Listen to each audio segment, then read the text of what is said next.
ये चो वर्ल्ड है। मैं ट्रंप की ऑटोमोबाइल टैरिफ्स पर उनकी स्थिति की घोषणा को वैसे ही प्रस्तुत करूंगा। अब शुरू करते हैं।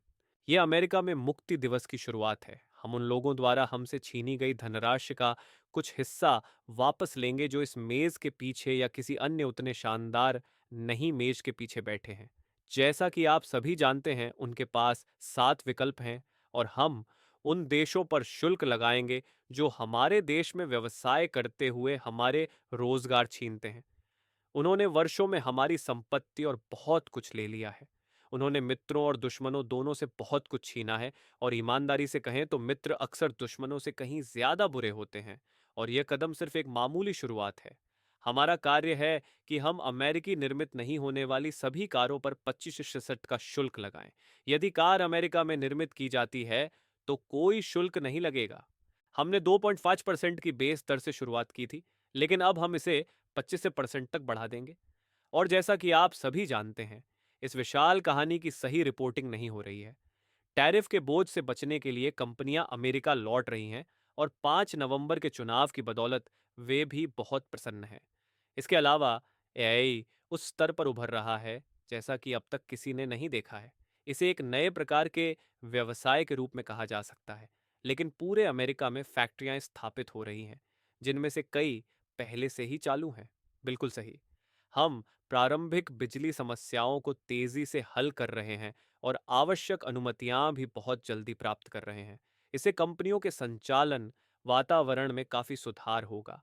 वे अमेरिका में अरबों डॉलर का निवेश कर रहे हैं, और यह अपेक्षित है कि प्रत्येक फैक्ट्री की लागत 1.5 या $2 बिलियन, अर्थात लगभग 10, 15 या $20 बिलियन होगी। हम उन्हें अपनी फैक्ट्री के साथ साथ पावर प्लांट भी बनाने की अनुमति देंगे।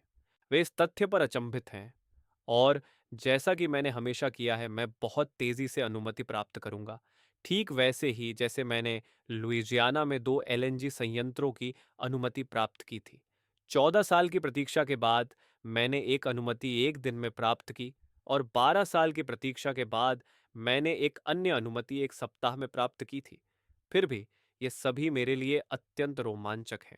यही है ऑटोमोबाइल उद्योग, और भविष्य में यह अभूतपूर्व विकास को जारी रखेगा। मेरी चुनी होने के बाद हमने मेक्सिको, कनाडा और अन्य क्षेत्रों में निर्मित हो रही फैक्ट्रियों को खो दिया था। अब वे फैक्ट्रियां ज्यादातर बंद हो चुकी हैं, और बदले में इन्हें अमेरिका के भीतर, विशेष रूप से महान इंडियाना राज्य में स्थानांतरित किया जा रहा है। मुझे इंडियाना से बहुत प्रेम है, और अब नंदा हिम कहीं भी सबसे बड़े कारखानों में से एक का निर्माण कर रहा है। उन्होंने अभी शुरुआत की है। ये सब हमारे के बिना असंभव होता, अर्थात हमारे कार्यों के कारण यह संभव हुआ है। इसलिए हम प्रभावी रूप से 25% का शुल्क लगाएंगे। हालांकि यदि अमेरिका में कारों का उत्पादन किया जाता है तो बिल्कुल भी कोई टैरिफ नहीं लगेगा। इसका मतलब है कि कई विदेशी कार कंपनियां और अन्य उद्यम जिन्होंने पहले ही अमेरिका में फैक्ट्रियां स्थापित कर ली हैं, बहुत फायदेमंद स्थिति में हैं। हालांकि उनकी फैक्ट्रियां अभी तक पूरी तरह से उपयोग में नहीं लाई गई हैं, इसलिए भविष्य में उन्हें कम लागत पर विस्तारित किया जा सकता है। आपका बहुत धन्यवाद।